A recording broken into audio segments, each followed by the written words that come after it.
There are now 4 Democratic justices and 4 Republican justices, an even split in the court, almost unheard of. Constitutional Accountability Center President Elizabeth Widra will tell us how this is all going to play out. Elizabeth, thank you for being here. I want to start out first with, there are some huge topics that are on the docket right now for the Supreme Court. These are things that could be now thrown up in arms. I want to get your take. We've got redistricting, we've got immigration, affirmative action, labor unions, abortion. All of these are issues before the court. How do you see these cases, first and foremost, playing out in the near term? Yeah, you know, this was already a blockbuster term even before this vacancy arose. As you noted, there are huge issues of profound importance to the nation: abortion, affirmative action, unions, immigration. And so now we have these issues coming to a court that isn't working at its full complement of 9 justices. There are only 8 justices.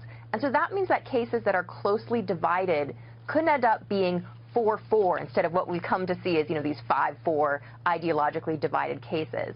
And when the court rules 4-4, that means that there's no nationwide precedent being set. It's not your usual Supreme Court case that sets the precedent for the nation. Instead, it just affirms the lower court ruling, and that means that there can be conflicting laws out there across the nation, like abortion is a great example. If the court splits 4-4 on this big abortion case coming out of Texas, we could have different rules in Texas versus Wisconsin, for example.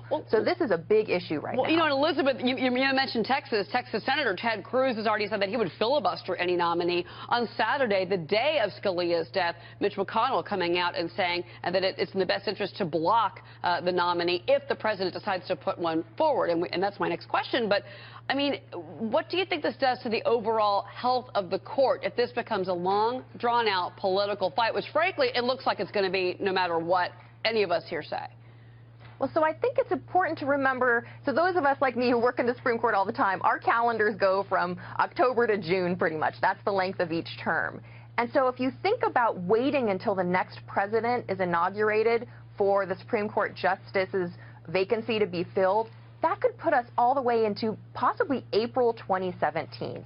That is an extraordinary, unprecedented amount of time to not have the Supreme Court with its full complement of 9 justices. What do you think about a truly unprecedented? But what do you think about a possible recess appointment?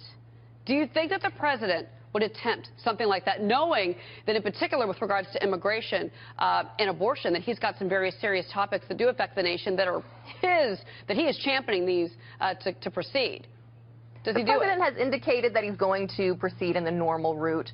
You know, he said this week that he would wait until the Senate came back from its recess. So he seems to be focused on fulfilling the Constitution's Article 2 duty for him to nominate someone to the Supreme Court. And then the question is, what does the Senate do? Does the Senate follow its constitutional duty to advise and consent, or do they follow the Ted Cruz route and say, we're just going to throw up our hands and say no? There are several names that have been thrown out, in particular, Kamala Harris, the Attorney General of California, Diane Wood, Janet Napolitano, former Homeland Security Secretary, Merrick Garland, he is the U.S. Court of Appeals of D.C. Of all these names, and there are more, Srinivasan, again, all of these names that are being thrown out right now, and I'm giving you the highlighted names that we've had a lot of discussion about today on Fox Business.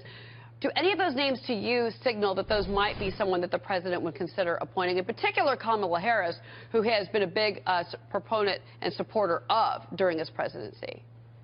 You know, to be honest, I think there are a large number of well-credentialed people who could be put up by the president. And that's why it's important for the Senate to actually have a hearing, I think, on these particular folks, because that's when they can really test their credentials or not. But there's never been a nominee put forward that has not been given a hearing. Even when justices have been rejected, they've always been given a hearing. And so for the Senate to decide not to give a hearing and vote on whoever is put up, that would also be unprecedented. Well, again, but all of those names that I put out, I mean, do any of those, you know, sing to you right now? Kamala Harris, Srinivasan, do any of those sing to you, Elizabeth? Before I let you go, come on.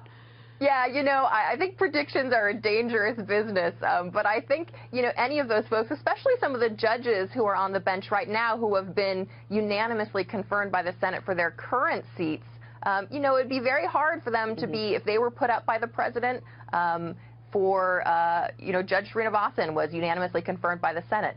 for the Senate, to come back and say, oh no, we thought he was unanimously qualified just a few years ago, but now we don't, it does kind of seem like politics and not fulfilling the constitutional duty to advise and consent. The politics of the court is where we're at today. Elizabeth, thank you very much for your commentary. Appreciate it.